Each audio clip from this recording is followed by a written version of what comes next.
Ahí está ya, doctor. Todavía lo veo que va a la mitad, que no es este que está aquí. No, el que está en la esquina de rojito donde dice grabación, ya está allá. Ah, sí, aquí, ¿verdad? Va, magnífico. Muy bien, gracias, les agradezco. Bueno, vamos a desplegar la presentación entonces, pues.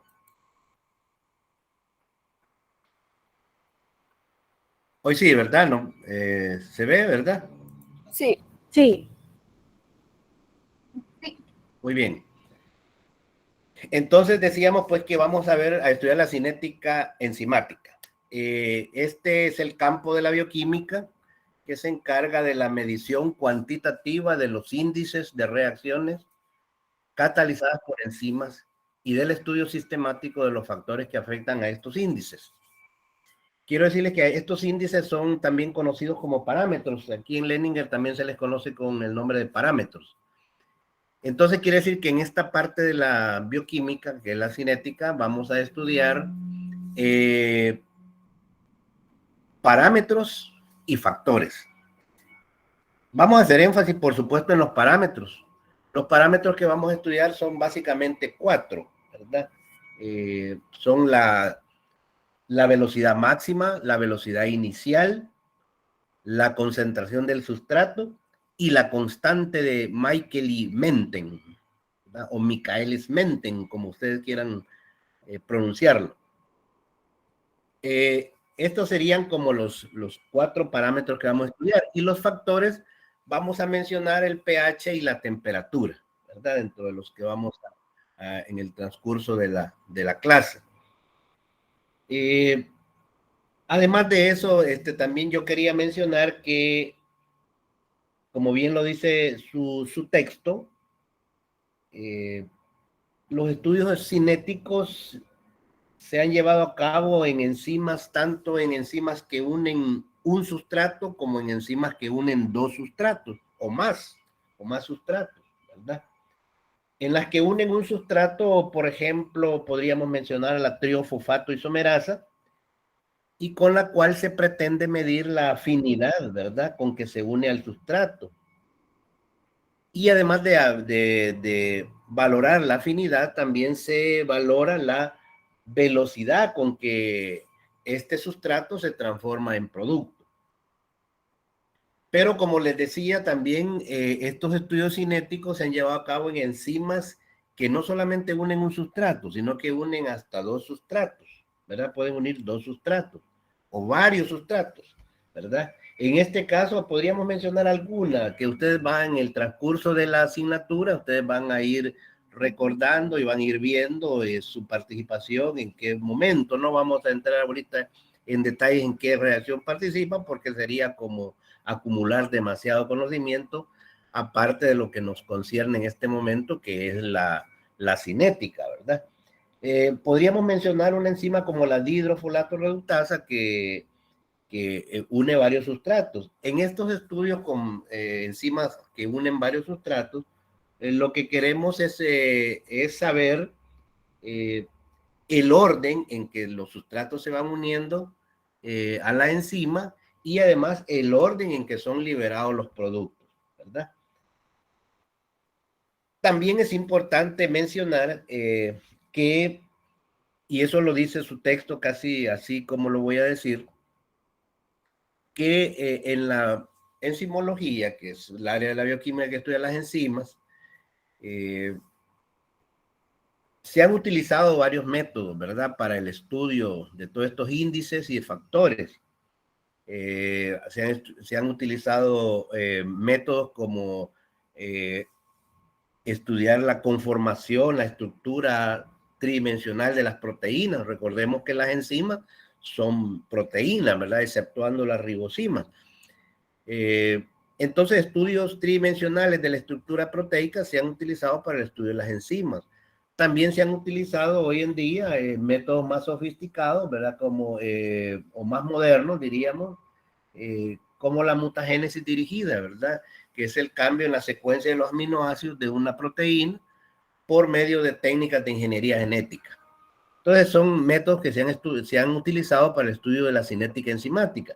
Pero quizás el estudio más importante, quizás más antiguo y quizás más práctico también, es el que nosotros vamos a abordar en este momento, estudiando las diversas reacciones y sus gráficos que constituyen en sí lo que se llama cinética enzimática. Así, por ejemplo, tenemos este primer gráfico, ¿verdad? Aquí tenemos este gráfico donde tenemos graficado en el eje de las X el tiempo y aquí el tiempo, y en el eje de la Y tenemos la concentración del producto. O sea, aquí tenemos una reacción hipotética, ¿verdad? Con un enzima hipotético, ¿verdad? Y lo que hacemos para graficar tiempo contra concentración del producto, vamos a utilizar diferentes concentraciones de sustrato. Aquí tenemos una concentración, ¿verdad? De 0.2 micromoles, una concentración de 0.5 y otra concentración de 1. En esta reacción hipotética tenemos una cantidad de enzimas, una concentración de enzimas, tanto como para que esta reacción podamos alcanzar una velocidad máxima de 1 micromol por minuto. Esas son las unidades que se utilizan también para la velocidad de reacción. La velocidad de reacción, micromoles por minuto. Entonces, en esta reacción, cuando hemos puesto una cantidad de sustrato suficiente como para que alcance esta velocidad máxima, tenemos también, o queremos observar más bien, que en la gráfica inferior, donde hemos colocado una cantidad menor de sustrato, la velocidad máxima es también menor. Y algo importante, cuando nosotros colocamos una cantidad de sustrato, o más bien existe una cantidad de sustrato, una concentración de sustrato en la que alcanzamos la mitad de la velocidad máxima. La velocidad máxima aquí ha sido de 1 micromol por minuto, ¿verdad? Entonces la mitad sería 0.5 micromoles por minuto. En ese momento, la concentración del sustrato se dice que es igual a una constante que se llama constante de Michael y Menten, que es esta que se llama Km.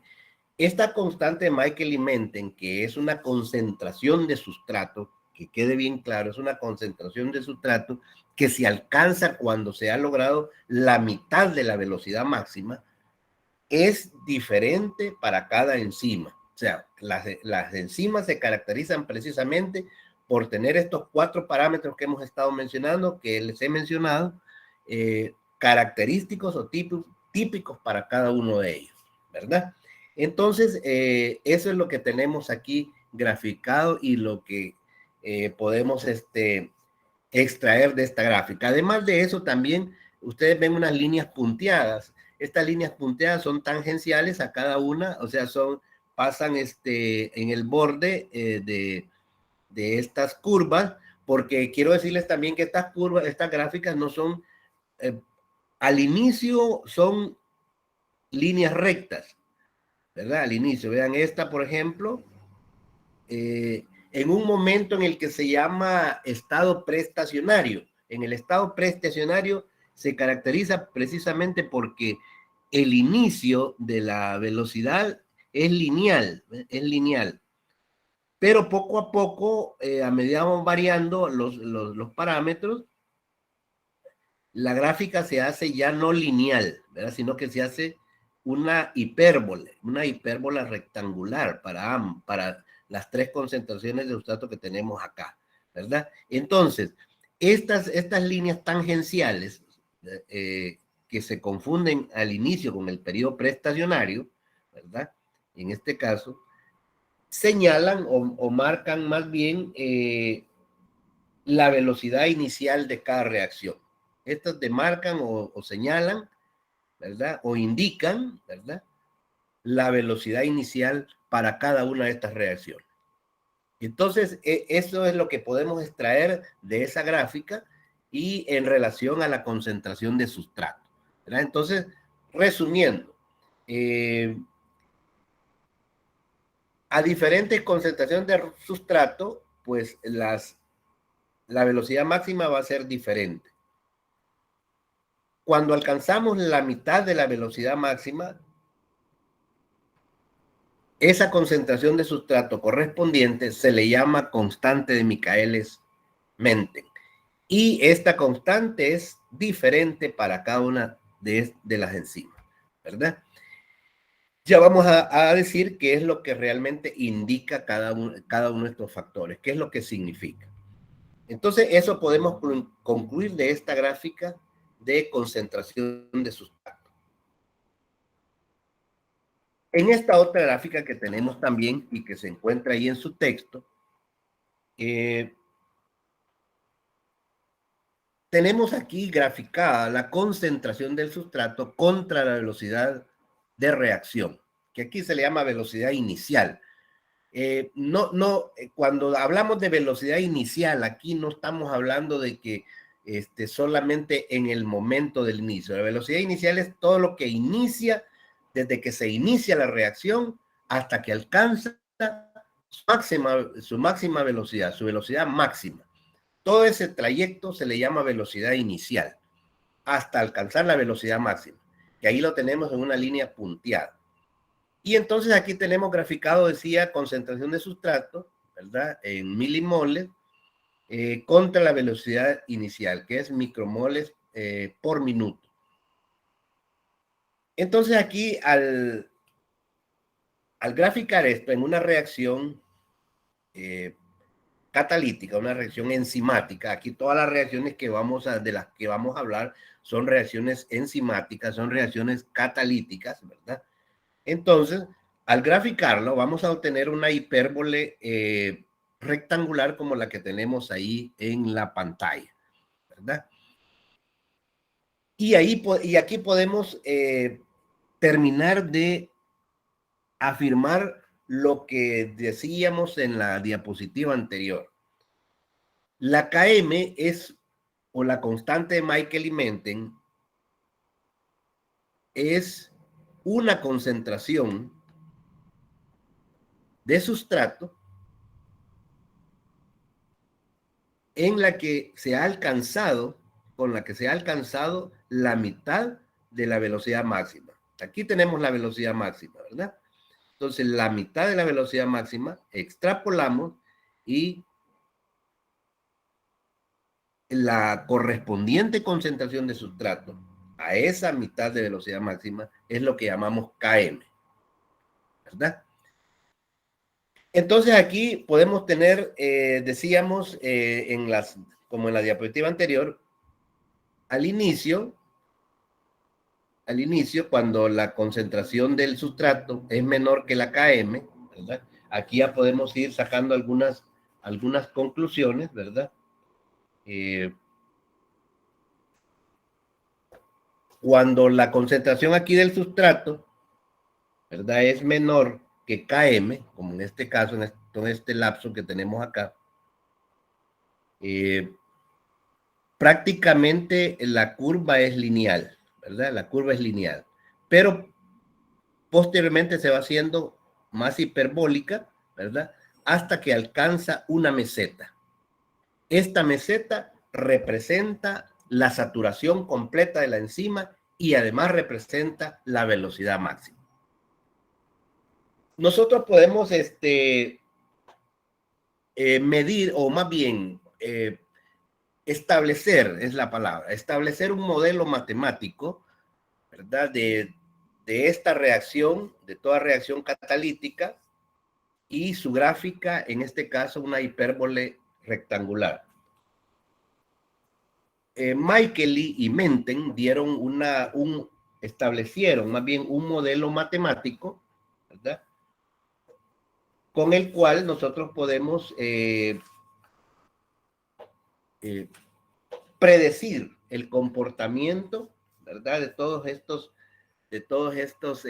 factores y de todos estos parámetros cinéticos. Y nos dedujeron una ecuación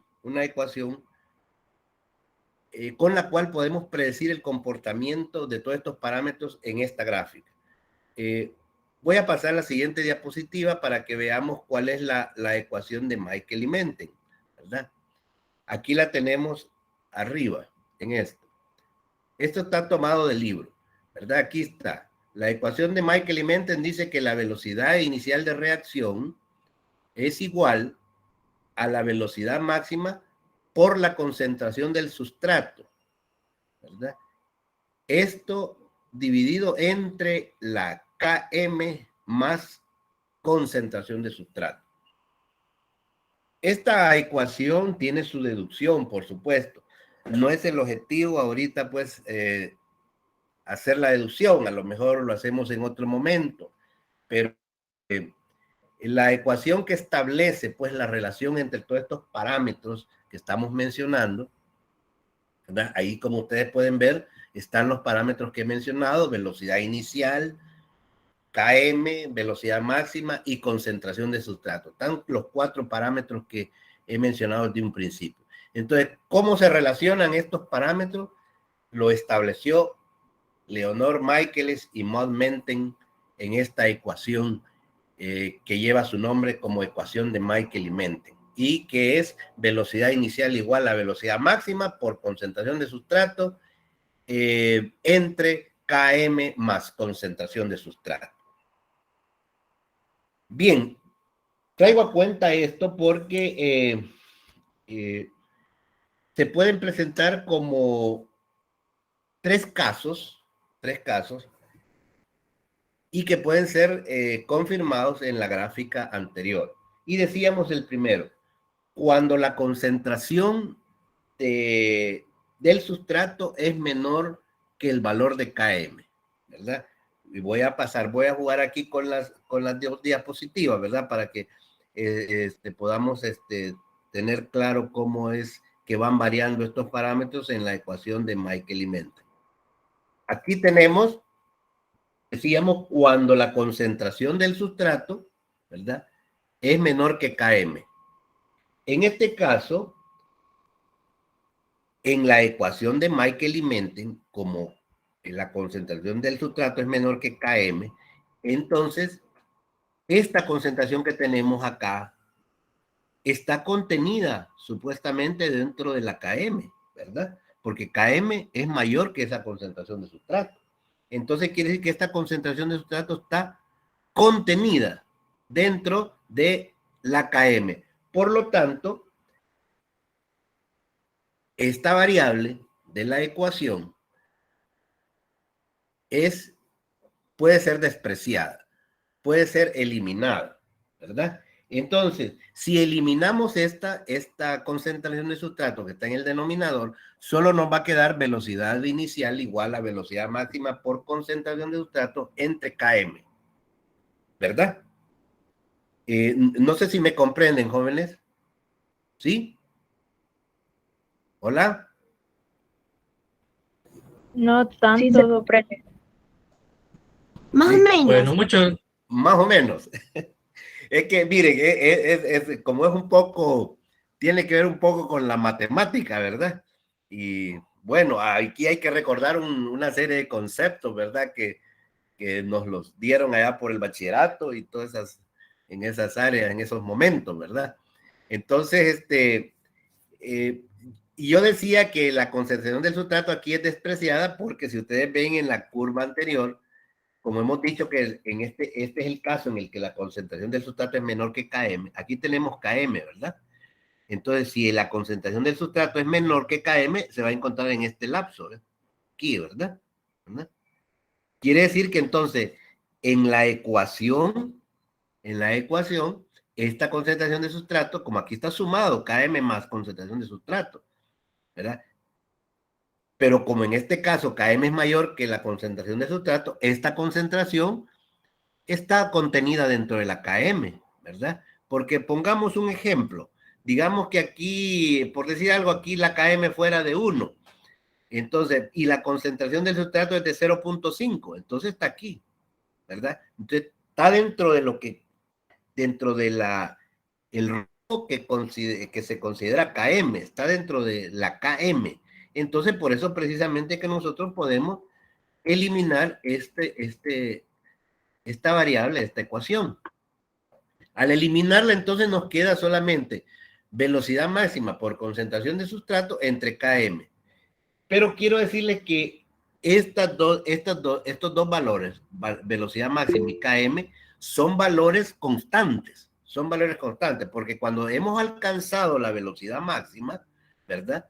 Cuando hemos alcanzado la velocidad máxima, es un valor constante. Por más sustrato que agreguemos, ya la velocidad no cambia, ¿verdad? Porque se alcanzó la velocidad máxima, se alcanzó el punto de saturación, de manera que incluso se le ha dado en llamar cinética de saturación a ese momento. Entonces, la velocidad máxima es una constante prácticamente, al igual que la KM. La KM es una constante. Siempre hemos dicho que la KM, ¿qué es la KM? Es la concentración de sustrato cuando se ha alcanzado la mitad de la velocidad máxima. Eso va a ser para todas las enzimas. Entonces quiere decir que KM es una constante. De hecho, así se define como constante de Michael y Menten. Entonces, si estas dos son constantes, y esto se ha eliminado, entonces esto nosotros lo podemos pasar a decir con una sola K, señalarlo con una sola K, porque ambas son constantes, y nos quedaría entonces velocidad inicial igual a K por concentración de sustrato, porque ya solo nos quedó esta concentración de sustrato. ¿Qué queremos decir con eso entonces? Que la velocidad inicial es en este caso proporcional, directamente proporcional prácticamente a la concentración de sustrato. Y es lo que nosotros podemos observar en la gráfica al inicio. Toda línea recta en un plano cartesiano nos indica una proporcionalidad directa, ¿verdad? Entonces, en este caso, cuando la concentración de sustrato sea menor que Km, prácticamente esto es una proporcionalidad directa, ¿verdad? Es lo que decíamos anteriormente. Entonces, ese es en el caso cuando la concentración del sustrato sea menor que Km, ¿verdad? Menor que Km. Ahora, cuando Km es igual a la concentración del sustrato, ese es el otro caso que se puede presentar, ¿verdad? En ese caso, como ambos son iguales en la ecuación de Michael y Menten que tenemos acá, si decimos que Km es igual a la concentración de sustrato, ese es el otro caso. Entonces quiere decir que tenemos doble concentración de sustrato, dos concentraciones de sustrato. La Km por un lado, que es una concentración de sustrato, y la concentración de sustrato propia de la ecuación de Michael y Menten. Entonces lo sumamos y tenemos dos concentraciones de sustrato. Entonces la ecuación nos quedaría velocidad inicial igual a velocidad máxima por concentración de sustrato entre dos concentraciones de sustrato. Como tenemos arriba concentración de sustrato y tenemos abajo también dos concentraciones de sustrato, eliminamos las concentraciones de sustrato, las eliminamos, porque uno entre uno es, ¿verdad? Se eliminan, pues. Y nos quedaría entonces velocidad inicial igual a velocidad máxima entre dos. ¿Qué quiere decir eso? Velocidad máxima entre dos. Quiere decir que la velocidad inicial es igual, o más bien en ese momento, cuando hemos alcanzado la mitad de la velocidad máxima, estamos a lo que hemos definido que es Km, ¿verdad? Entonces la mitad de la velocidad máxima a esa concentración es lo que nosotros llamamos Km. En ese momento la velocidad inicial es igual a la velocidad máxima entre dos, ¿verdad? Y eso es lo que conocemos nosotros como Km. Ese es el otro caso que se puede presentar, ¿verdad? Ese es el otro caso. El tercer caso que podemos, que se puede extraer de esta gráfica es cuando la concentración del sustrato es mayor que Km. Entonces, es mayor que Km, ¿verdad? Entonces ya llevamos tres casos. Cuando es menor que Km, cuando es igual a Km y cuando es mayor que Km. ¿Qué sucede aquí con la ecuación de Michael y Menten? ¿Qué sucede acá? En este caso, como la concentración del sustrato es mayor que la KM hoy está contenida dentro de esa concentración de sustrato. Porque vean ustedes en la gráfica, si tenemos aquí, por ejemplo, una concentración aquí, digamos aquí, habíamos dicho de 1 y hablemos de 2, una concentración de 2, hipotética, ¿verdad? Por supuesto, mayor que la KM. Entonces, si tenemos aquí 2, observemos en la gráfica y vamos a ver que la KM está contenida dentro de la concentración de sustrato, porque la KM es 1 y ahí estamos hablando de una concentración de 2, quiere decir que la KM está dentro de la concentración de ese sustrato. Por lo tanto, en la ecuación de Michael y Menten, ¿verdad? Esta KM prácticamente es despreciable, matemáticamente despreciable, ¿verdad? Entonces, ¿por qué no la necesitamos aquí? Porque está contenida dentro de la concentración del sustrato, puesto que es mayor que KM, ¿verdad? Entonces la podemos eliminar. En ese caso, al eliminar KM, nos queda entonces velocidad inicial igual a velocidad máxima por concentración de sustrato entre concentración de sustrato. Estos también se pueden eliminar, ¿verdad? Se pueden eliminar un factor, una variable igual en el numerador y en el denominador se eliminan, se pueden eliminar algebraicamente hablando, ¿verdad? Entonces, ¿qué es lo que nos va a quedar? Velocidad inicial igual a velocidad máxima. ¿Qué quiere decir entonces eso? ¿Verdad? Que cuando hemos alcanzado, cuando la concentración de sustrato supera a la KM, podemos haber alcanzado la velocidad máxima, ¿verdad? Entonces la velocidad inicial prácticamente, esta velocidad de reacción, que yo les decía que es todo el trayecto la velocidad inicial, a una concentración de sustrato mayor que la KM, podemos entonces alcanzar la velocidad máxima. Entonces, en ese caso, la velocidad inicial se iguala a velocidad máxima. Es igual a velocidad máxima. Y es lo que hemos obtenido al ir sustituyendo las variables en la ecuación de Michael y Menten, ¿verdad? Ahora, ¿qué es lo que nos indica la KM? Bueno, no todas las enzimas, quiero decirles ya desde un principio, no todas las enzimas siguen la cinética de Michael y Menten, pero las que siguen la cinética de Michael y Menten, la KM indica afinidad por el sustrato, ¿verdad? Quiere decir que a una KM menor, si nosotros tenemos una KM menor, más para acá, ¿verdad? Digamos que la KM fuera aquí, la mitad de la velocidad la alcanzaríamos más rápidamente, mucho más rápidamente. Y la velocidad máxima también mucho más rápido la alcanzaríamos. Quiere decir entonces que a menor KM hay mayor afinidad por el sustrato. En cambio, si tenemos una KM mucho más alta, para alcanzar la mitad de la velocidad máxima, es mucho más largo. Y además, al igual también para alcanzar la velocidad máxima. Eso quiere decir entonces que la afinidad es menor. Entonces, a una KM menor, mayor afinidad de la enzima del sustrato o de la enzima por el sustrato. Y a menor KM, a mayor KM, perdón, menor afinidad por el sustrato, ¿verdad?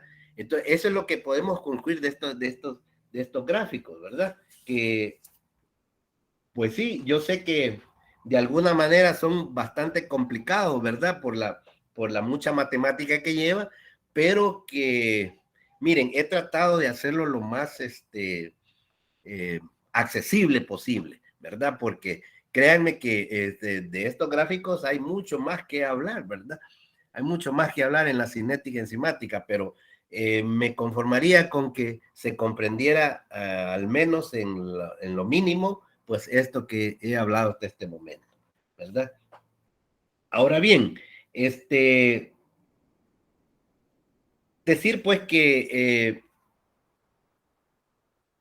A concentraciones, entonces podemos concluir, digamos, hagamos algunas breves conclusiones, ¿verdad? Algunas conclusiones que son importantes que nosotros las tengamos presentes. A concentraciones entonces de sustratos relativamente bajas, ¿verdad?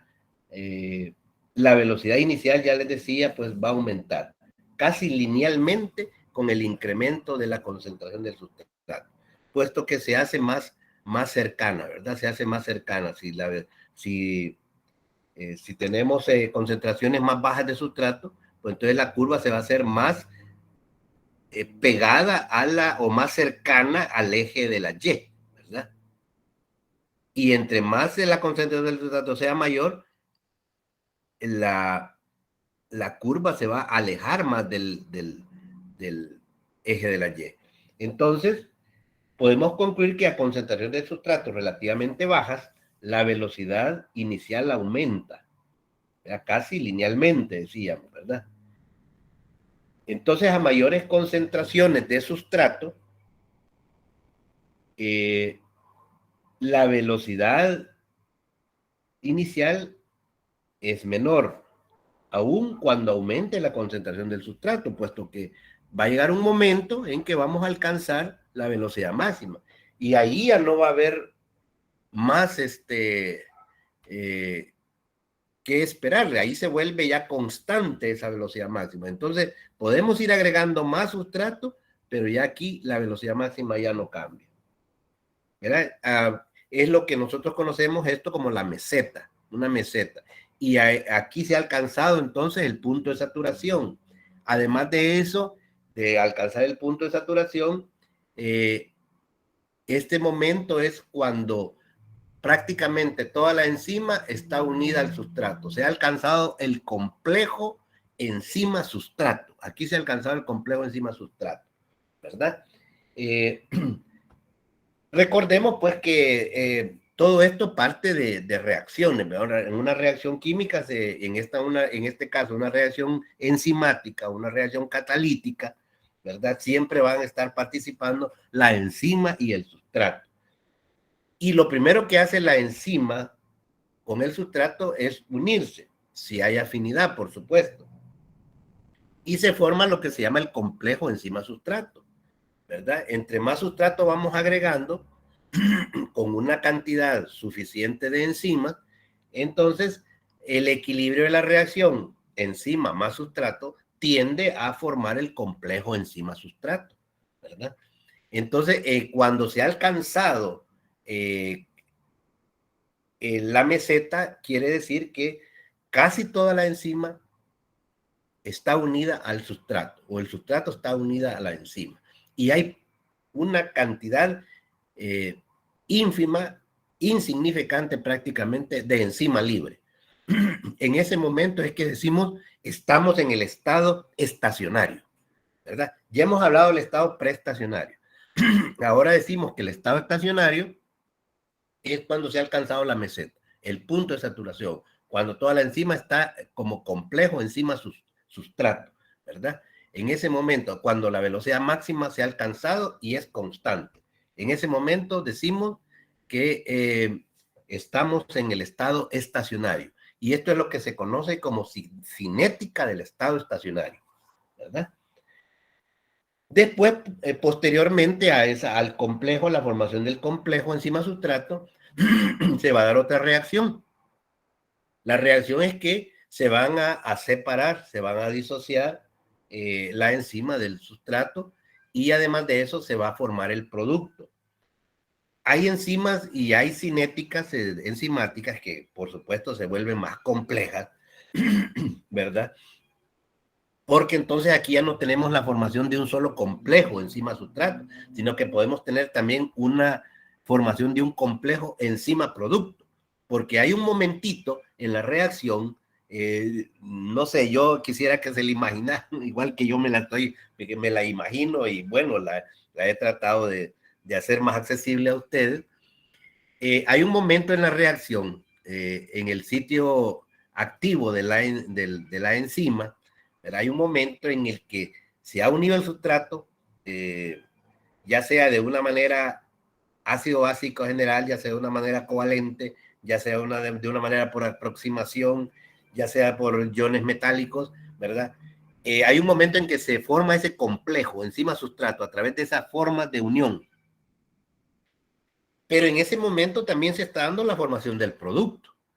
Y va a haber un momento en el que vamos a tener ya no el complejo enzima-sustrato, sino que vamos a tener el complejo enzima-producto. Vamos a tener otra reacción más, otro complejo más.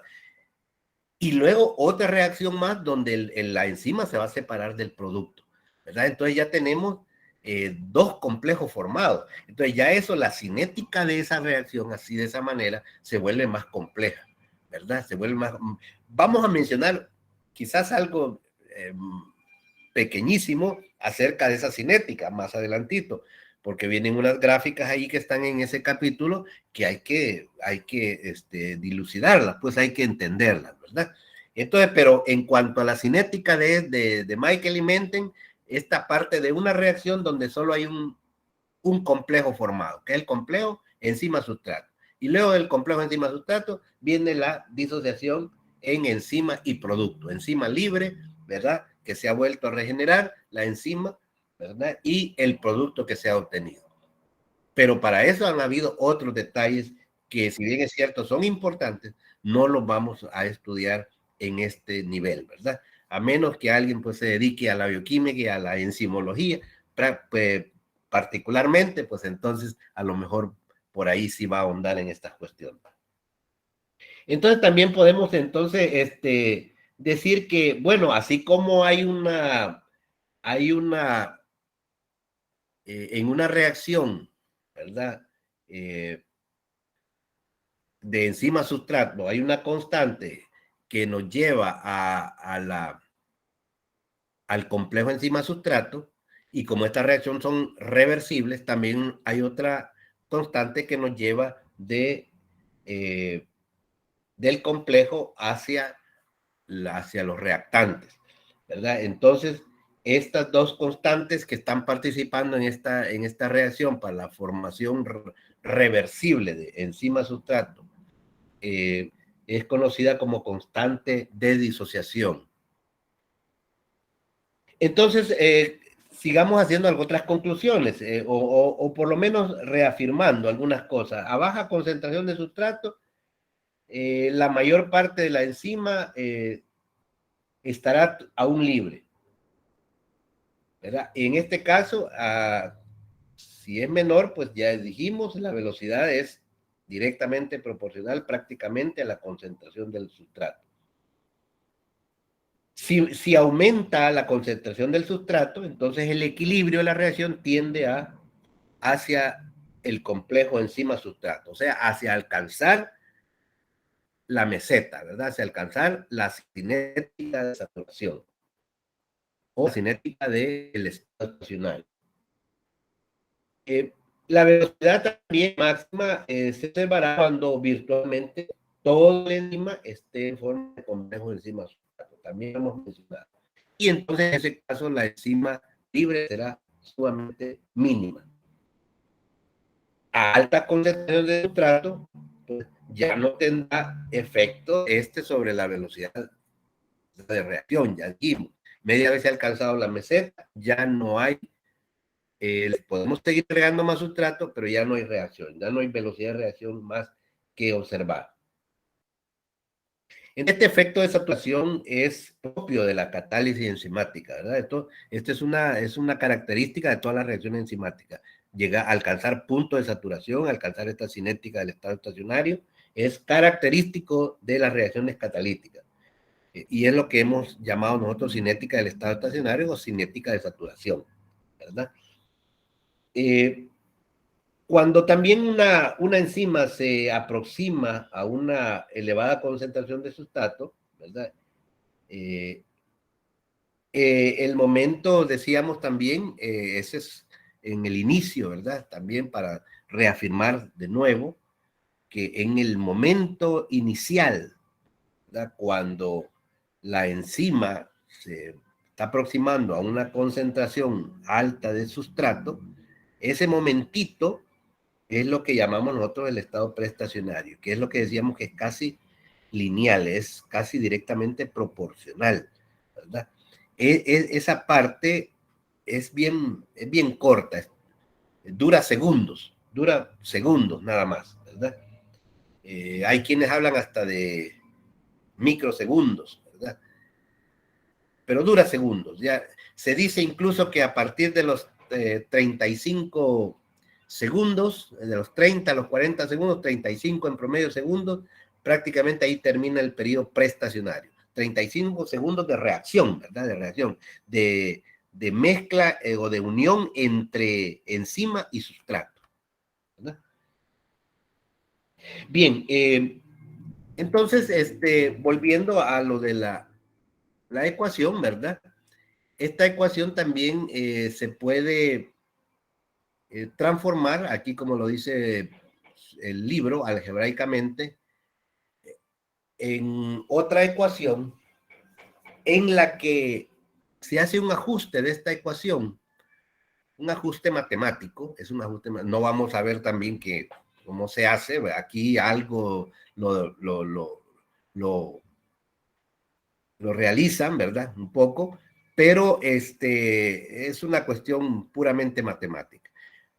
Si nosotros le aplicamos los inversos a esta ecuación, inversos, al final vamos a obtener una ecuación como esta. 1 sobre velocidad inicial es igual a km sobre velocidad máxima por concentración de sustrato más 1 sobre velocidad máxima.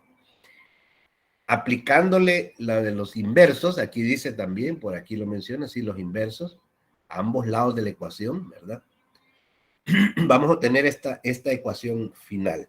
Esta ecuación se llama ecuación de Light-Weber-Burke, en honor a los que hicieron este ajuste matemático, porque ellos lo que quisieron hacer es lo siguiente. Fíjense que como la gráfica de Michael y Menten es una hipérbola, entonces dijeron, aquí es bien complicado saber cómo van variando los parámetros, ¿verdad? Es mejor verlo en una línea recta. Entonces, eso es lo que sucedió, que esta ecuación, al graficarla, nos va a dar una línea recta, como esta. Miren, ahí tenemos el gráfico que se llama del Light-Weber-Burke, o gráfico de dobles recíprocos. Entonces aquí, al graficar esto, obtenemos una línea recta, ya no una hipérbola, ¿verdad? Como en el caso de Michael y Menten, ¿verdad? Que es una hipérbola rectangular y que aquí se dificulta más como para poder entender cómo van variando los parámetros, más que todo en la cinética de la inhibición enzimática. Entonces ahí es más útil entonces el gráfico de los dobles recíprocos que el de Michael y Menten, que se vuelve más complicado poderlo comprender. Entonces aquí, ¿qué es lo que sucede con esta gráfica del doble recíproco? Bueno, aquí tenemos en el eje de las X y en la parte negativa del eje de las X a la KM. ¿eh? A la KM, ¿verdad? En el eje de las Y tenemos al inverso de la velocidad máxima, ¿verdad? Y en el eje de las X, en la parte positiva, vamos a tener siempre el inverso de la concentración de sustrato. Tomemos en cuenta eso, el inverso, que son los inversos los que están graficando aquí, ¿verdad?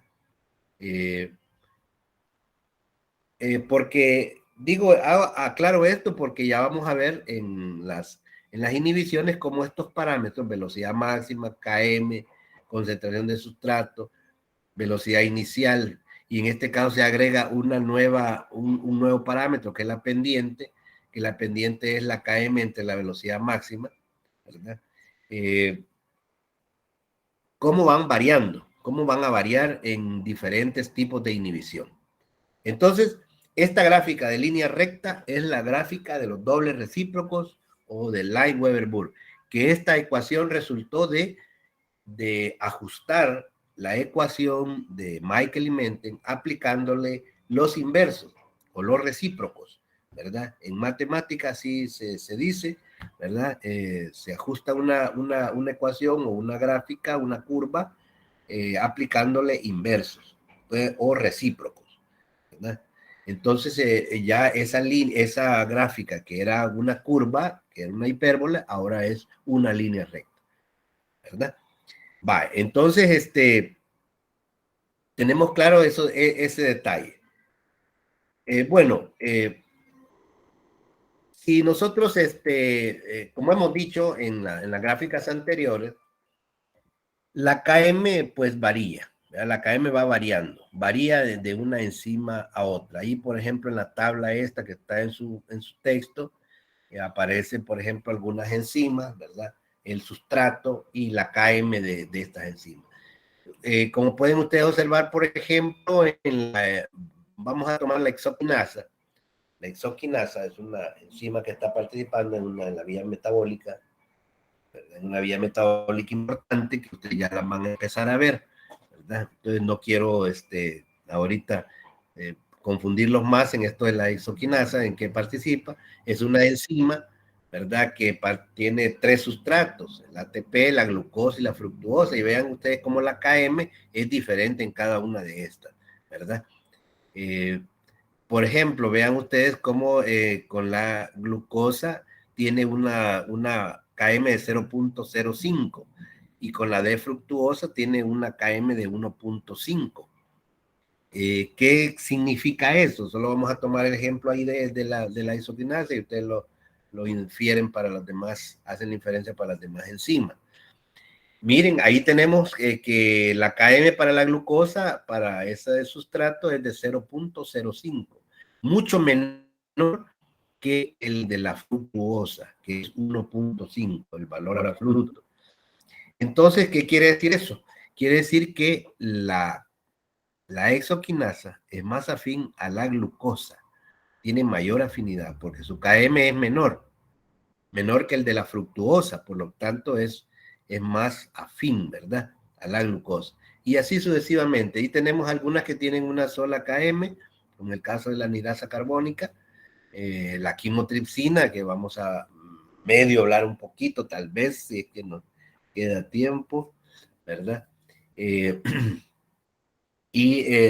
ahí tenemos a la beta-galactosidasa, a la treonina de ceratasa, con sus KM. Entonces, KM es concentración de sustrato a la cual tenemos o estamos en la mitad de la velocidad máxima, y además de eso, indica afinidad para las enzimas que siguen la cinética de Michael y Menten, ¿verdad? Indica afinidad. Quiere decir que entre menor sea la KM, mayor es la afinidad de esta enzima por el sustrato, ¿verdad? También hay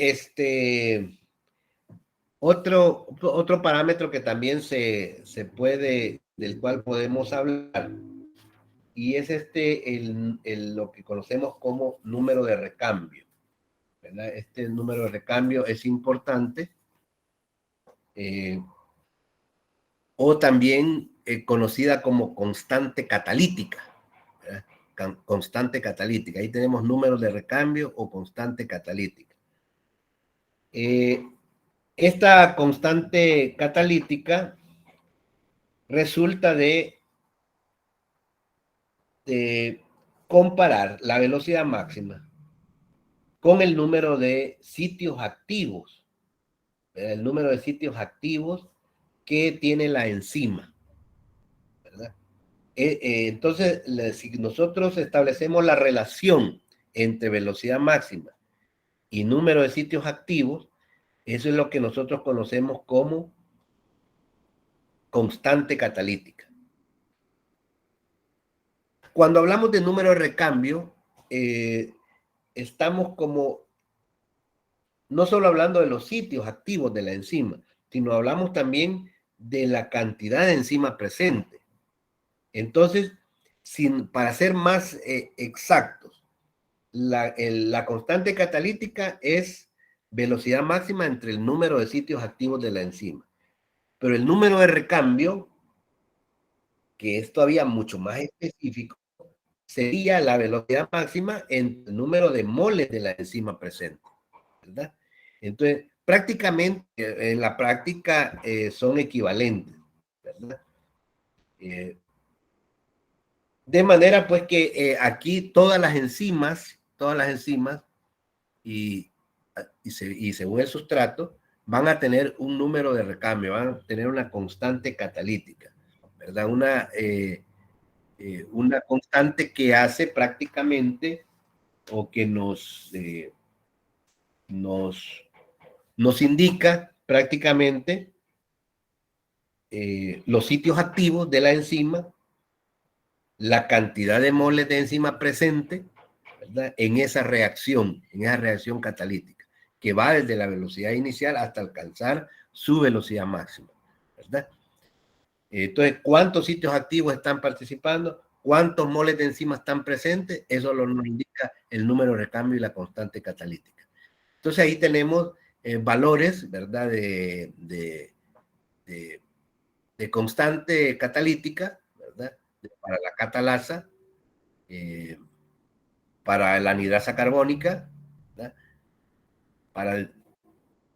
Ahí tenemos las diferentes enzimas que nos presenta el texto. Y en cada una de ellas tenemos un valor. Estos valores entonces nos van a indicar sitios activos, moles de enzima presente. Entonces quiere decir que al final nos van a indicar también la eficiencia catalítica, su eficiencia catalítica. Pero la eficiencia catalítica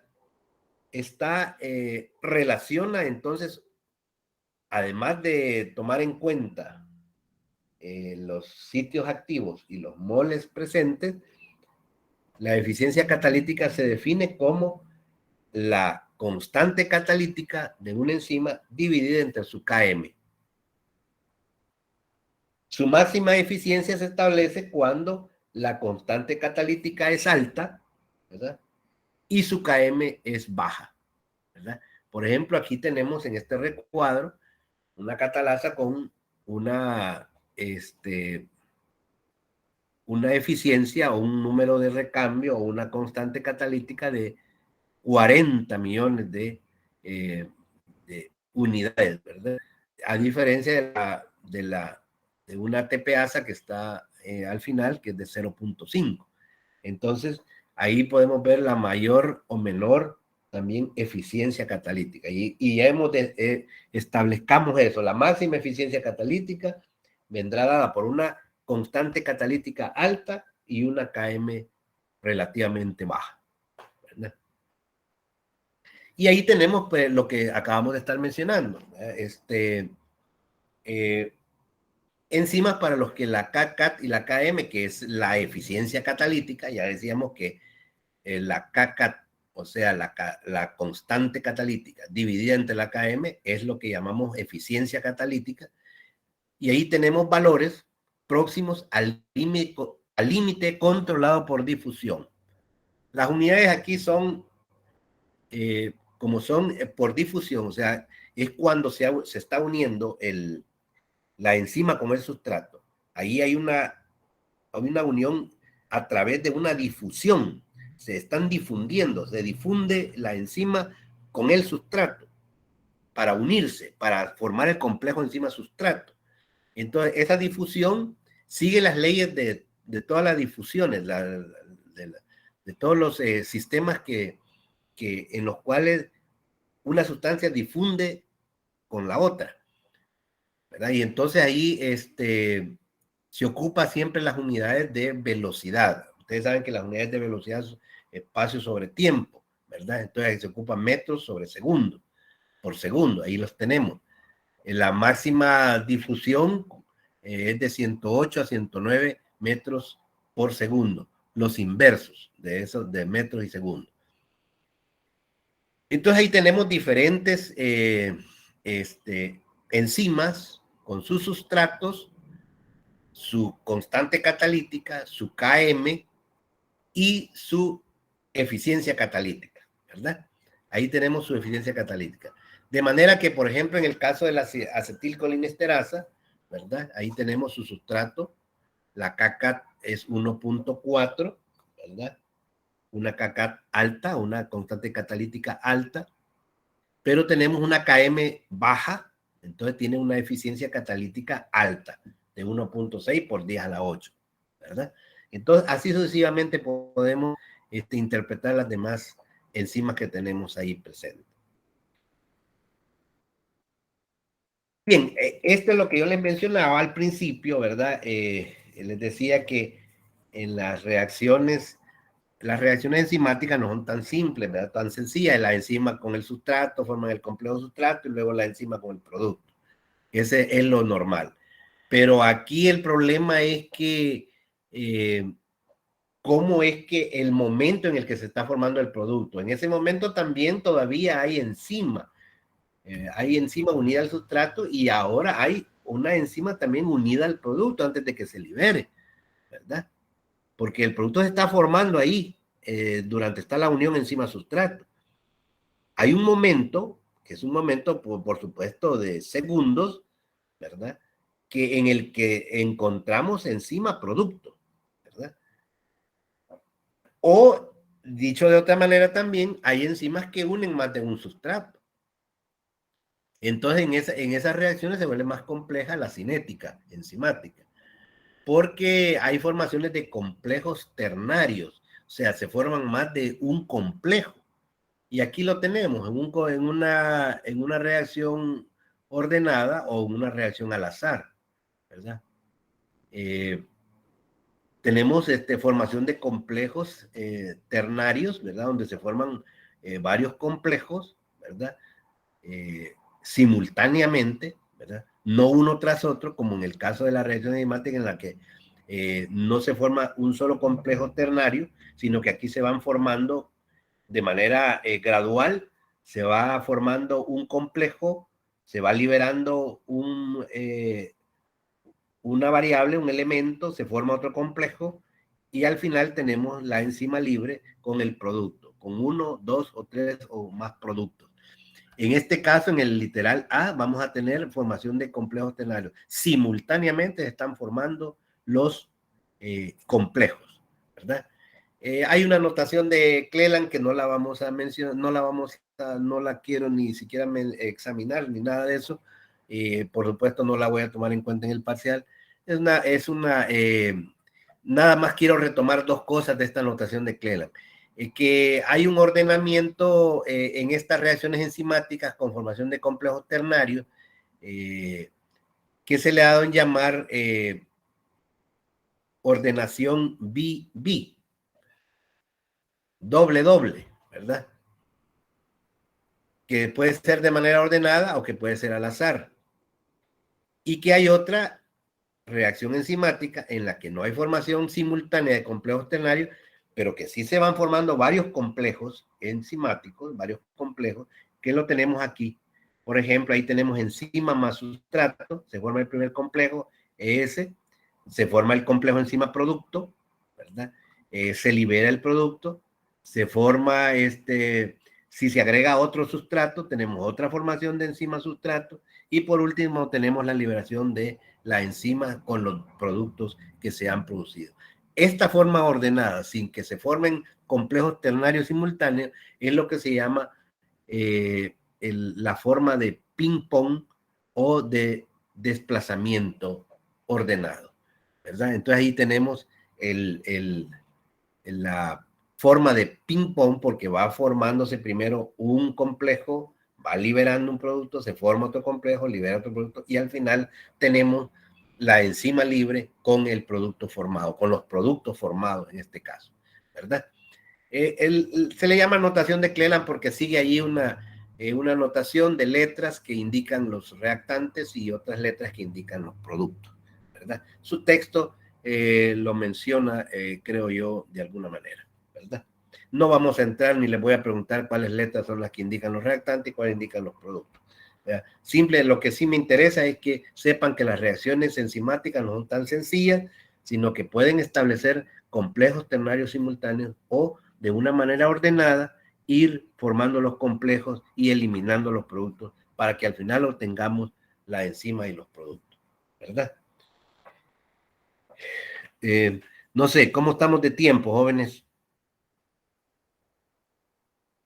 ¿Hola? 8, Ya 8 con casi 11. faltan solo 20 minutos. 20 minutos nomás tenemos. ¿Sí? Sí, doctor. ¿Hola? Sí, Va. doctor. Vale, entonces vamos a tratar de comprimir y por favor, remítanse a su texto, ¿verdad? Por favor, pues yo me quisiera extender más, quisiera hablar más, ¿sabes? Yo me emociono con estas cosas, pero el tiempo siempre es el peor enemigo. Bien, vamos a ver hasta dónde podemos llegar, pero lo que viene creo que es menos complicado, ¿verdad? Menos complicado. Bueno, quizás lo que falta todavía más de esto, porque aquí tenemos entonces, decíamos, en esta gráfica lo que tenemos es representado precisamente lo anteriormente visto en esto, ¿verdad? Aquí decíamos que hay complejos ternarios simultáneos y en el B tenemos formación de complejos, pero de una manera ordenada. Si graficamos la reacción del literal A, vamos a obtener el A que tenemos aquí. El punto de unión que tenemos ahí en esas gráficas, de las tres gráficas, ahí las gráficas se refieren a diferentes concentraciones de sustrato, ¿verdad? A diferentes concentraciones. Recordemos que como aquí estamos en los inversos, entre más elevemos es menor la concentración, entre más bajamos es mayor, perdón, ¿verdad? Porque estamos hablando de inverso, porque esta es la línea, es la gráfica de Light-Weber-Burke, ¿verdad? Y esa es la gráfica de los recíprocos o de los inversos. Entonces, si vamos subiendo, vamos disminuyendo. Si vamos bajando, vamos creciendo. Ahí es lo que dice la concentración de sustrato, creciente, ¿verdad? Entonces, vean ustedes, cuando estas gráficas se unen en un punto del plano cartesiano, eso indica que hay formación simultánea de complejos ternarios, ¿eh? Aquí en este punto. Eso indica que hay formación de complejos ternarios. A diferencia del B, ¿verdad? Perdón, del B, aquí, donde la formación de los complejos es de forma ordenada, ¿verdad? Una reacción se da primero, se elimina un elemento de la reacción, vuelve a entrar a otra reacción y así se eliminan sucesivamente. De tal manera que la gráfica de eso va a ser la del literal B, donde cada línea representa una reacción, ¿verdad? Representa una reacción que se va dando en esa reacción enzimática de ping-pong, ¿verdad? Bien, entonces estas gráficas corresponden pues a lo que anteriormente habíamos explicado, ¿verdad? Que son estas reacciones, la complejidad de estas reacciones enzimáticas, ¿verdad? Utilizando la gráfica de Light-Weber-Burke. Bien, entramos a otro punto importante de la cinética enzimática. Otro punto muy importante de la cinética enzimática es el de las inhibiciones, ¿verdad? Esto se vuelve importante porque, bueno, hoy en día nosotros queremos tratar de una manera más efectiva algunas enfermedades, ¿verdad? Entonces hacemos uso de estos inhibidores, de un tipo de inhibidores. No todos los inhibidores se utilizan en medicina. Aquí vamos a hacer énfasis más que todo en la inhibición competitiva. Los inhibidores competitivos son los que se están utilizando en la actualidad en medicina, ¿verdad? Miren, y antes que pasemos a esto de las inhibiciones, fíjense que yo pensaba darle algunos ejemplos de clínicos de la aplicación de la KM. Solo se los voy a mencionar de lo que hemos visto en la cinética de Michael y Menten antes de entrar a las inhibiciones. Por ejemplo, o sea, más bien, ¿cómo podemos aplicar esto que hemos hablado matemáticamente, ¿verdad? Al campo de la medicina, porque de eso se trata, de hacer esta correlación, no solo hacer una correlación teórica, sino una correlación clínica también, ¿verdad? Entonces, en esta correlación clínica siempre me gusta hacerla y se me estaba escapando en cuanto a lo que hemos visto de lo matemático. Por ejemplo, ocurre, por ejemplo, que cuando alguien, hay personas que con unas pequeñas cantidades de alcohol, por ejemplo, que ingieren, se ponen rojos, hay flushing facial, o sea, hay enrojecimiento en la cara, hay taquicardia, ¿verdad? Entonces, eso está denotando que se está produciendo mucho acetaldehído. Entonces, hay una enzima que se llama, que transforma el acetaldehído, que es lo tóxico del alcohol, es el compuesto más tóxico que produce el etanol, el alcohol, y es de lo que al final nos va a llevar a la cirrosis hepática, ¿verdad? Este acetaldehído tiene que convertirse en ácido acético para dejar de ser tóxico. Entonces, para que se convierta en ácido acético, hay una enzima que se llama acetaldehído deshidrogenasa. Pero resulta que este acetaldehído deshidrogenasa, que es la que convierte el acetaldehído en ácido acético, tiene dos KMs, una KM elevada y una KM baja. ¿Ya? Entonces, las personas que tienen la KM baja tienen mayor afinidad por el acetaldehído, ¿verdad? Por lo que se satura rápidamente y deja libre mucho acetaldehído, ocasionando la vasodilatación que produce el enrojecimiento, ¿verdad? De la cara, el flushing facial que nosotros conocemos. Entonces, los que tienen KM elevada, los que tienen, aquí hay variantes entre nosotros, entre las personas, entre los humanos. Hay quienes tenemos KM elevado y hay quienes tienen KM baja de esta enzima. ¿Qué quiere decir? Que la KM elevada tiene baja afinidad por la deshidrogenasa, ¿verdad? Poca afinidad. Y las que tienen KM baja tienen alta afinidad por esta enzima, ¿verdad? Entonces, de eso va a depender entonces que estos pacientes les dé esta reacción. Dependerá entonces de la KM que tenga la acetaldehído deshidrogenasa. Vean lo importante que es esta aplicación. Otra aplicación podría ser también, por ejemplo, en el caso del recuadro que vimos ahí donde estaba la exoquinasa, ¿verdad? La exoquinasa, pues ya, y en ese momento yo se los dije, pero hoy quiero decírselo de otra manera. Ahí aparecía que la D-glucosa era más afín porque su KM era menor, ¿verdad? Y la fructuosa era menos afín porque su KM es mayor. Entonces, ¿qué quiere decir eso? Bueno, que se requiere 30 veces más fructuosa para saturar la enzima que de glucosa, ¿verdad? Entonces es mucho más, el organismo pues entonces es mucho mejor, utiliza pues la glucosa que utiliza la fructuosa, que tiene una KM pues alta y es menos, por supuesto entonces va a ser menos afín. Otro ejemplo también podría ser un tipo de leucemia, porque hay varios tipos de leucemia, ¿verdad? Pues hay un tipo de leucemia que se puede tratar con una enzima que se llama asparaginasa. Esta enzima cataliza la hidrólisis de la asparagina, que es un aminoácido, ¿verdad? La asparagina, que ya lo vieron. La hidrólisis de este asparagina hasta aspartato y amoníaco. Aspartato, ácido aspartico y amoníaco, ¿verdad? Esa es la asparaginasa. Entonces,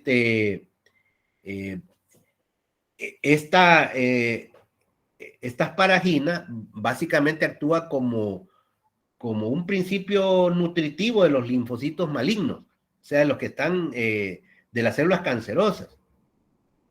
Entonces, para que se hidrolice pues esta asparagina, para que ya no la esté utilizando y podamos que las células malignas mueran, ¿verdad? Entonces utilizamos una asparaginasa que tiene una KM muy baja, por lo tanto va a tener una gran afinidad y entonces va a hidrolizar a la asparagina y va a impedir pues que las células malignas, en este caso los linfocitos malignos de este tipo de leucemia, puedan utilizar la asparagina, ¿verdad? Entonces esa es otra aplicación también que tenemos de esto de la cinética enzimática. Bien, hoy sí entremos a esto último, que es la inhibición enzimática. En la inhibición enzimática específica puede ser reversible o irreversible. En la reversible tenemos inhibiciones, las que presenta su texto, que son la inhibición competitiva, ¿verdad? La inhibición acompetitiva y la inhibición mixta. También menciona la inhibición no competitiva, ¿verdad? Y la inhibición de tipo reversible, esas son moléculas que se unen covalentemente, las irreversibles, ¿verdad? Que se unen covalentemente, por lo que constituyen prácticamente, o prácticamente son los venenos, ¿verdad? O tóxicos que nosotros llegan a nuestro organismo, ¿verdad? Y pues se unen irreversiblemente a ciertas enzimas y las inactivan completamente, ¿verdad? Entonces, en cambio, las reversibles no, ¿verdad? Las reversibles, y decía yo hace un momento que de las más útiles en la medicina es la inhibición competitiva, ¿verdad? Es la que vamos a detenernos un poquitín más. Pero no sin antes decir que los inhibidores enzimáticos pues son moléculas, ¿verdad? Que interfieren en la catálisis, ¿verdad? La hace ralentizando pues la reacción, ¿verdad? Se la hacen más lenta, ¿verdad?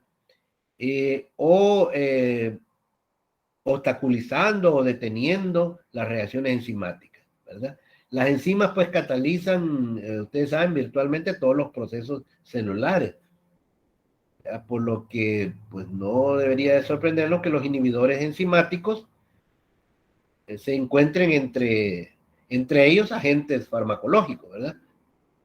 Más importantes, ¿verdad? Por ejemplo, para mencionar algo, la aspirina, por ejemplo, el ácido acetil salicílico, que es bien común, inhibe una enzima que cataliza la síntesis de prostaglandinas que tienen que ver con la vía del dolor y de la fiebre, ¿verdad?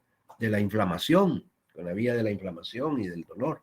Entonces, de esa manera, pues, estamos utilizando hoy estos inhibidores.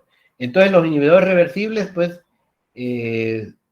generalmente es la inhibición competitiva, es la que más nosotros tenemos. En este caso, la inhibición competitiva, ahí tenemos en la literal A, ¿verdad? Aquí tenemos en literal A, la inhibición competitiva. En esta, el inhibidor compite con el sustrato por el sitio activo de la enzima, ¿verdad? Aquí lo tenemos, ¿verdad? El inhibidor. Aquí está la reacción, ¿verdad? Con el inhibidor, ¿verdad? La reacción con el sustrato normal, ¿verdad? Entonces aquí el inhibidor compite con el sitio activo de la enzima, ¿verdad? Entonces, eso es lo que hace. Entonces, esto lo ocupan algunos inhibidores, o también lo ocupamos farmacológicamente nosotros para competir, ¿verdad? Con otra enzima que no queremos nosotros bloquearle su actividad para mejorar la condición de salud del paciente, ¿verdad? Entonces, compite pues con el sustrato por el sitio activo de la enzima. Por supuesto que aquí va a ganar el que tenga mayor concentración, la KM alta, ¿verdad? Porque hay menor afinidad, y la velocidad máxima que no se ve modificada. Ese es en cuanto a la inhibición competitiva, ¿verdad? Tenemos otras inhibiciones, como la A competitiva, que está ahí presente. En esta inhibición el inhibidor se une en un lugar distinto, ¿verdad? En un lugar distinto, miren, aquí lo tenemos, en un lugar distinto al sitio activo, después de que ya hay unión, ¿verdad? De la enzima al sustrato, ¿verdad? Entonces, el inhibidor se une en un lugar diferente al sitio activo después de la unión enzima-sustrato. El complejo enzima-sustrato en este caso se vuelve inactivo. La KM disminuye y también la velocidad máxima disminuye, ¿verdad? En la inhibición acompetitiva. Y luego tenemos las otras inhibiciones, ¿verdad? Que son las inhibiciones mixtas, la inhibición y la no competitiva. En un inhibidor mixto, en la inhibición mixta, también se fija a un sitio distinto al sustrato, pero se fija tanto, fíjense bien en este caso, aquí como lo tenemos en la inhibición mixta, se une tanto a la enzima como al complejo enzima sustrato, ¿verdad? Entonces ahí lo tenemos, se une tanto a la enzima como al complejo enzima sustrato. Entonces, de hecho, pues aquí afecta pues a la KM tanto como a la velocidad máxima, ¿verdad? Y hay un caso pues más raro, más que casi no se encuentra, que es en la inhibición no competitiva, ¿verdad? En la inhibición no competitiva, que su texto aquí prácticamente no la menciona exactamente, solo la menciona, pero no lo describe. Aquí el inhibidor se une a un sitio distinto al sitio activo y cambia la conformación de la enzima. Y que hay más bien el asunto es que hay un cambio conformacional de la enzima. Entonces el sustrato se une a la enzima, pero no reaccionan. El complejo enzima-sustrato aquí en este caso es inactivo. Aquí la KM puede ser mantenerse igual, sin variar, o puede disminuir, debido a que puede variar, que la concentración de sustrato necesario para alcanzar la velocidad máxima puede disminuir, ¿verdad? Y la velocidad máxima, pues, por supuesto, entonces puede llegar a ser menor. Entonces, esas son los 4 tipos de inhibiciones, ¿verdad? Pero que la que tiene mayor importancia dentro de la medicina es la inhibición de tipo competitivo. Bueno, jóvenes, yo creo que se me va a hacer imposible. Yo quería hablar un poco, aplicar todos estos conceptos a las reacciones, a reacciones de ciertas enzimas que su texto menciona, ¿verdad? Por ejemplo, la quimotripsina, la enolasa y otras, la proteasa del VIH, pero no me va a quedar tiempo, ¿verdad? Ya son prácticamente las 8:30, ¿verdad? Entonces, esperaría yo que esto que hemos hablado hasta este momento, lo que íbamos a hacer era aplicarlo a esas reacciones de esas enzimas. Entonces, la base ya ustedes se las he dado aquí hasta lo que hemos hablado en este momento, ¿verdad? Entonces, por supuesto, entonces que mis preguntas van a venir, pues,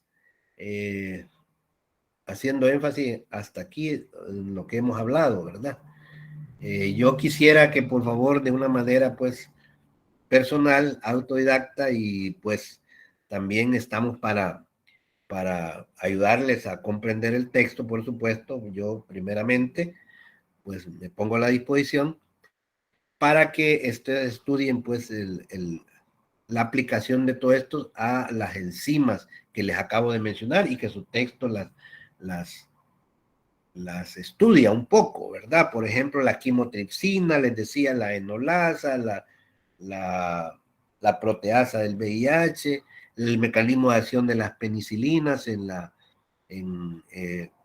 para destruir a los microorganismos. Es la aplicación de esto que hemos visto. Es nada más la aplicación. Entonces, esperaría yo pues que ustedes lo leyesen. Eso ya es menos tedioso que estar explicando la parte matemática, ¿verdad? Jóvenes, no les digo si hay dudas porque me imagino que hay dudas. Pero algún comentario, alguna, qué sé yo, alguna pregunta puntual. Sí, doctor, yo tuve una pregunta a lo largo de la clase. Sí. Por ejemplo, en la acción de la anhidrasa carbónica, en los cuadros anteriores, se decía que en 2 de los cuadros aparecía que el sustrato era el ácido carbónico, el HCO, Ajá, CO2. El H2CO3, pero en un cuadro decía que el sustrato era el CO2. Entonces Sí, eso no aquí ha está. causado... Sí, aquí está. Ajá, En entonces, este, sí. Ambos son sustratos, ¿verdad? Recordemos que cómo participa la anhidrasa carbónica. Eso lo vieron hoy en la, ¿cómo se la llama? anhidrasa carbónica actúa a Ujú. a nivel plasmático o a nivel renal, convierte Sí, la pero, CO2 junto con agua para convertirlo en ácido carbónico. ajá, a eso es lo que quiero llegar, ¿verdad?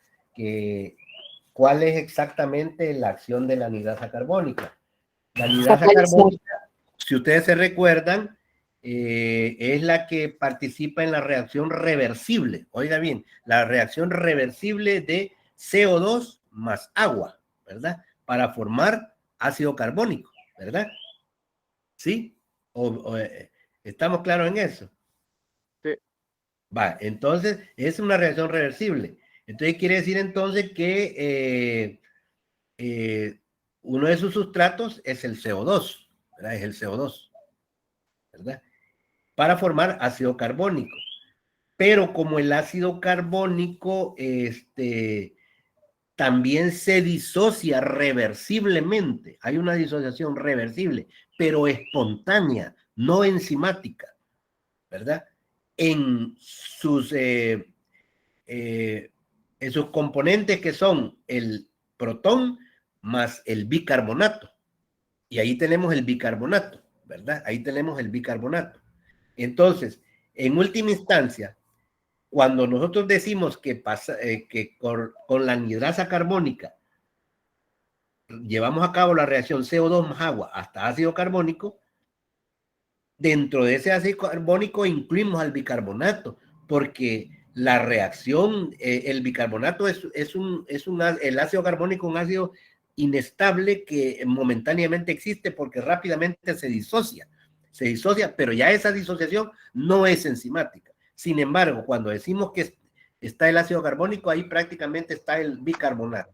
Entonces, por eso es que en este cuadro aparecen como sustratos el CO2 y el bicarbonato, ¿verdad? Pero en sí, ya estrictamente hablando, la disociación de ácido carbónico a bicarbonato es espontánea, no es enzimática, ¿verdad? Y en el caso cuando tengo el protón, o sea, el ion hidrógeno, y el bicarbonato y se convierte en ácido carbónico, ahí, ya que no tiene Ese, la acción de la anhidrasa carbónica, también no, no, aún así se considera sustrato. sí, aún se considera sustrato. Se lo explicaba en el sentido de que como el ácido carbónico es bien inestable, existe rápidamente, entonces, ¿por qué? Porque rápidamente se disocia en el protón más bicarbonato, rápidamente. Entonces, por eso es que el texto lo considera como parte de los sustratos de la anhidrasa carbónica, pero estrictamente hablando, así directamente hablando, no lo es, ¿verdad? Porque el bicarbonato se produce por la disociación espontánea del ácido carbónico, ¿verdad? En Sí, resumidas cuentas, para entender un poquito mejor, en toda reacción que tenga una acción enzimática, o sea, todos los componentes de esta reacción se consideran sustratos. Bueno, en esta reacción, en la anhidrasa carbónica, el agua sí no se considera como sustrato, ¿verdad? pues no, realmente son reactantes, ¿verdad? Ahí son reactantes, ¿verdad? Son reactantes. En este caso serían reactantes. Sí son reactantes, pero considerando sustrato estaríamos más hablando del CO2 o del ácido carbónico o del bicarbonato, ¿verdad? Pero reactantes podrían considerarse el agua, el protón, ¿verdad? Porque también está el protón que se une con el bicarbonato, como es reversible, el ácido carbónico se disocia en protón más bicarbonato, pero a su vez estos pueden también volverse a unir y formar ácido carbónico, ¿verdad? Pero ya la tendencia del equilibrio va hacia la disociación, ¿verdad? Sí, es que todavía tenía dudas en cómo identificar sustrato y así, entonces ya me quedó más eh, claro. Muchas gracias. vaya. Bien, a ver, ¿algo otra pregunta así puntual?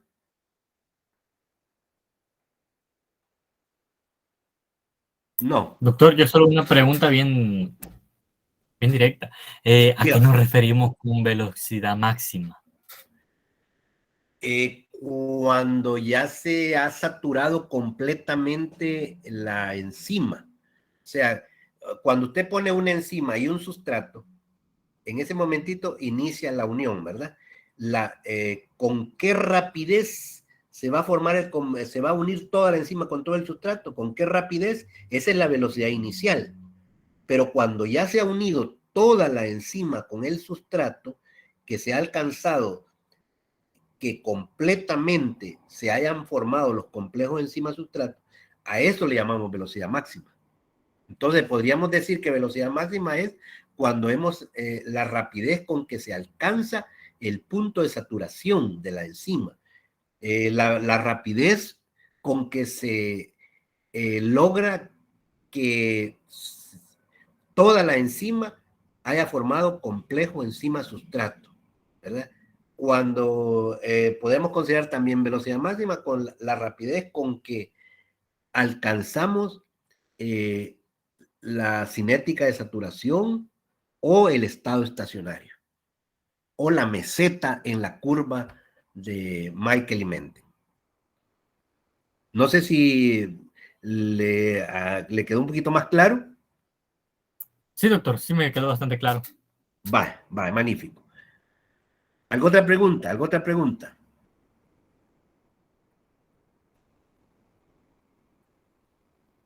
¿No?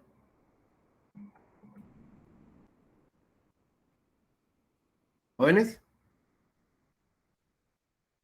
Ya no hay más. Doctor, Dígame. sí, Sí. yo quisiera que aclarara un poquito más el concepto sobre la KM. Bueno, la KM es muy buena pregunta porque es un parámetro importante. La KM, si yo les pregunto qué es KM, ustedes tendrían que contestarme diciéndome primeramente que la KM es una concentración de sustrato. Es una concentración de sustrato en la que hemos alcanzado, con la que hemos alcanzado la mitad de la velocidad máxima. Y ahí lo tenemos en ese gráfico que le estoy presentando en este momento. KM entonces es concentración de sustrato con la que hemos alcanzado la mitad de la velocidad máxima. Ahora, KM y velocidad máxima son variables para cada enzima, ¿verdad? Eso es variable para cada enzima. ¿Sí? ¿Quedó claro Ajá, ese detalle es algo que le quería preguntar, doctor. La Dígame. concentración de sustrato cuando se alcanza la velocidad máxima o la concentración de sustrato en la mitad de la velocidad máxima. En la mitad de la velocidad.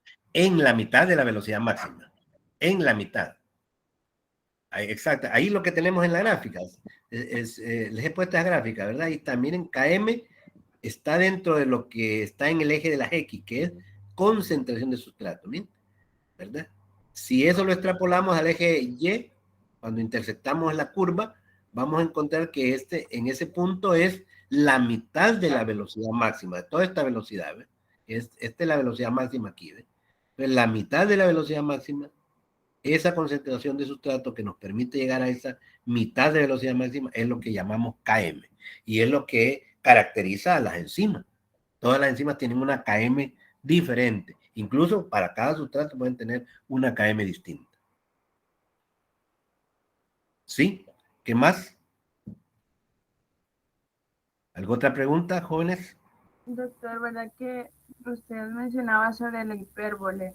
Ajá. Que siempre que siempre que tengamos una gráfica de esa manera que nos está haciendo saber de que hay una concentración de sustratos a una velocidad como máxima, la mitad de su velocidad máxima. Sí, claro. Esta gráfica que está aquí presente, que ahorita les estoy presentando ahí, es una hipérbole rectangular, se le llama. Esta hipérbole rectangular es característica de todas las enzimas que siguen la cinética de Michael y Menten, porque quiero decirles que hay enzimas que no siguen la cinética de Michael y Menten. ¿Cuál es la cinética de Michael y Menten? Es la que hemos hablado, es la que hemos estado hablando, ¿verdad? Que con sus parámetros, velocidad máxima, velocidad inicial, KM, concentración de sustrato. Entonces, hay enzimas que no. Por ejemplo, eso lo van a ver en la próxima clase con la regulación enzimática. Hay enzimas reguladores, los enzimas reguladores, por ejemplo, casi no siguen la cinética de Michael y Menten, siguen otra cinética. Entonces, la curva es diferente. La curva es como una S. Entonces, siguen otra cinética, ¿verdad? Pero ese es un tipo particular de enzima, en el caso de los enzimos reguladores, ¿verdad? Pero una gran cantidad de enzimas siguen la cinética de Michael y Menten y siempre van a describir una hipérbole, ¿verdad? Y siempre la hipérbole indicará la concentración de sustrato contra la velocidad de reacción. En este caso, la velocidad de reacción se le llama velocidad inicial. Y no solamente porque sea en el momento que inició, sino inicial porque desde el inicio hasta la velocidad máxima está dando esa velocidad de reacción, que se le ha dado en llamar velocidad inicial. ¿Sí? ¿Alguna otra pregunta? Yo, doctor, pero solo quiero confirmar algo sobre Dígame. la KM. Usted dijo de que una de las definiciones, bueno, la definición para KM sería la concentración de sustrato con la que hemos alcanzado la mitad de la velocidad máxima, pero también mencionó que podría ser como la afinidad por el sustrato que tiene, también sería como otra definición para el KM. Sí, quizás podría decirse que esa es una definición más, como más funcional, ¿verdad? ¿Cuál es la función más bien de la KM o qué indica la KM? ¿Qué es el significado ya práctico de la KM, verdad? ¿Qué indica afinidad, verdad? Entre más baja la KM, más alta es la afinidad. Y entre más alta es la KM, es más baja la afinidad. Quiero decirles también, y quiero volver a enfatizar, que esto es válido para las enzimas que siguen la cinética de Michael y Menten, ¿verdad? ¿Sí? Sí, entiendo. Muchas gracias, doctor. Gracias, a usted también. A ver, ¿alguien más que tenga una duda? Lastimosamente estamos en esta virtualidad y no podemos pues llegar a la 1 porque a mí me gusta más dar las clases presenciales y tener que ver a todos los estudiantes, a ustedes pues, y poder dilucidar todas las dudas, ¿verdad? Pero desgraciadamente nos ha tocado esta situación ahorita. Pero bueno, ya habrá alguna manera en que podamos sacar todas las dudas. Sí. A ver, ¿alguna otra pregunta más?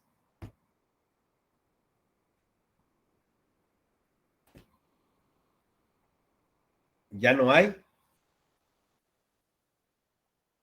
Doctor, yo otra cosita, ¿verdad? Entonces, para las preguntas del parcial vendría justo esto de lo que usted ha explicado, ¿verdad? Y también desde las páginas que mencionó, de la 200 a la 225. Sí, voy a hacer más énfasis hasta donde yo he llegado aquí, ¿vea? Porque me quedó esa tercera parte que son como unas 5 páginas, que son las de donde les decía que estaba lo de la aplicación de todos estos conceptos a reacciones de enzimas específicas. ¿Ya? Por ejemplo, ahí se menciona cuál es la reacción de la quimotripsina, la reacción de la enolasa, les decía ¿cómo se llama? De la proteasa del VIH y cómo el mecanismo de acción de las penicilinas. Esas 4 cosas me quedaron ahí porque ya no es de más, eso era mentira que las iba a sacar, ¿verdad? Entonces, voy a hacer énfasis con mis preguntas hasta aquí, hasta donde hemos llegado, ¿verdad? Hasta donde hemos llegado. Yo quisiera que leyesen todo ese resto, pues primeramente porque es un conocimiento importante, ¿verdad? Sin embargo, no voy a hacer mucho énfasis en preguntar de ahí porque no lo traje en la clase, pues a explicar a clase, pues sí lo traía, ahí traigo las diapositivas, pero no alcancé a llegar ahí, ¿verdad? Entonces voy a hacer énfasis hasta donde hemos llegado, ¿verdad? Ok, muchas gracias, doctor. Vaya. ¿Alguna otra pregunta, jóvenes? ¿Otra pregunta?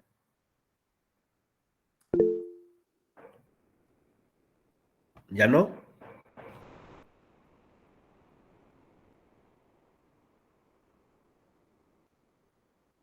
¿Ya no hay jóvenes? Doctor, solo nomás comentarle que no voy a olvidar guardar la grabación. ¿Perdón? Que ¿Cómo? tenga cuidado, digo, que no voy a olvidar guardar la grabación. Sí, ¿verdad? Ahí al final creo que aparece el recuadro, me parece, ¿verdad? Otra vez. Sí, Sí, ¿verdad? hay que darle finalizar. Ah, no dice guardar, sino que finalizar. Sí, Sí, ¿verdad? Va. Bueno, entonces como ya no hay preguntas, ¿verdad? Vamos a dar pues por finalizada la clase de este día. Gracias por escucharme, gracias por tratar de comprender lo que he querido transmitirles, ¿verdad? No sé de qué manera ponerme a la disposición para poderles sacar sus dudas, pero si hay oportunidad, pues yo lo hago, ¿verdad? Estoy a la disposición, estoy a las órdenes para sacarles de las dudas a ustedes. Pues ese es el objetivo mío. El objetivo es transmitir lo que he aprendido. Eso es mi objetivo. Mi objetivo no es ningún otro. Es facilitarles el que sean buenos médicos, ¿verdad? Buenos médicos. Así es que no me resta más que decirle gracias y nos vemos en una próxima clase que vamos a tener, por supuesto. Y solo quisiera, pues... ¿Sí? Dígame. Hola. Doctor, ¿Sí? solo preguntarle si en la semana previa al parcial también va a haber oportunidad de despejar algunas dudas. Sí, va a haber va a haber asesoría. Sí, va a haber asesoría. Sí. Y la asesoría, en el caso de los temas que uno ha dado, ese es lo que asesora, ¿verdad? Así que ahí también podemos ocupar ese tiempo para poder salir de algunas otras dudas. Bueno, muchas gracias, doctor. Va. Entonces voy a salirme ya de la presentación, jóvenes, y ahí me avisan para poderla guardar.